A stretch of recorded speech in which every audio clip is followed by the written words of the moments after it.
So when you're looking at rent to rent, the first thing you want to work out is there demand in that particular area for the kind of demographic you're looking for in terms of tenants.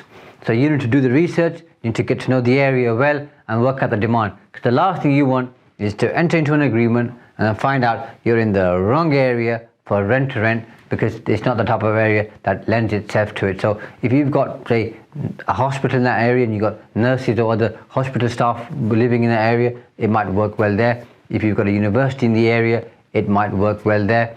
But so you need to work out the demographic of the area, so you find the right area where rent to rent works. It doesn't work in any and every area, I can assure you that, because I've got clients who are running some significant and substantial rent to rent businesses, and they're not investing or doing deals in every single area. They pick and choose where there's demand. So make sure there's demand, otherwise choose a different area.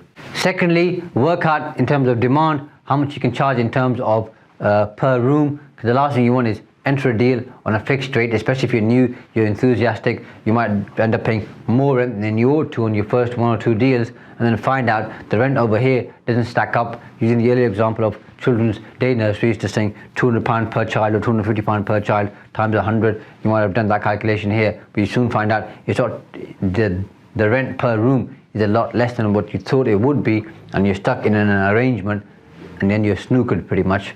So take your time, do your research, make sure there's demand there, and make sure the rental figures tie up. If the rental figures don't tie up, find a different property. There's no pressure, there's no need for you to do a deal that doesn't work. You want to do a deal that works for you and works for your tenants and works for the property owner. If it doesn't work, move away. I assure you there's plenty of deals out there. So once you've figured out the rental income, then you want to work out how much profit you're going to make every single week and month. Like I said, do a stress test in a worst case scenario, but with that, work out the payback period. Because if you're spending, let's say, 10 grand on a property and you're making £500 per month, okay, work out how many months it's going to take you to get that money back. But if you're spending 25 grand on a property and you've only got a 2-year lease, you're probably not going to make the money back. So work out the payback period and make sure the agreement you sign with this person here for the number of years is sufficient for you to get all your money back for the outlay, plus the time and effort that you're going to run or use to run that business over 5 years. So make sure all that's accounted for, because the last thing you want is to get to year 5 or however many years there may be in the agreement to work out, well, I've got my initial outlay back, but in terms of profit, I've only made £1,500 over 5 years. It's a bad place to be. That's not a good business model, and you don't need me to tell you that, by the way. You should be able to figure out that out yourself. So make sure you do the numbers, make sure the profit margins are there, and make sure the payback period works. And you should really get to payback, I'd say, by the end of year 2 in terms of the initial outlay. Then year 3, 4 and 5 should be pure profit for you, less repairs and maintenance and other costs. If it doesn't work like that, I wouldn't want to do the deal. Your circumstances and situation may be different, so you might think 2.5, 3 year paybacks okay. Anything more than 3, I don't think works, but you make that choice.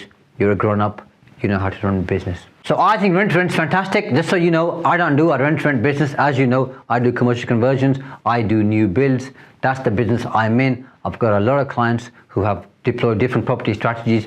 Rent to rent is one of them. So just so you know, I don't do this myself, but I wanted to share it with you because it's a possible strategy, and I talk about property, and it would be remiss of me not to talk about rent to rent. I think it's a fantastic property. I think it's good cash flow, whether you're doing rent to rent in terms of an HMO or rent to SA, it works incredibly well. But do the numbers, make sure the agreement ties up, make sure the landlord knows what they're doing, make sure you invest in the right area, make sure the rent ties up, make sure you're clear on the payback, and have all those things in order. Don't just do your first deal because you're desperate to do it, because you'll get your fingers burnt.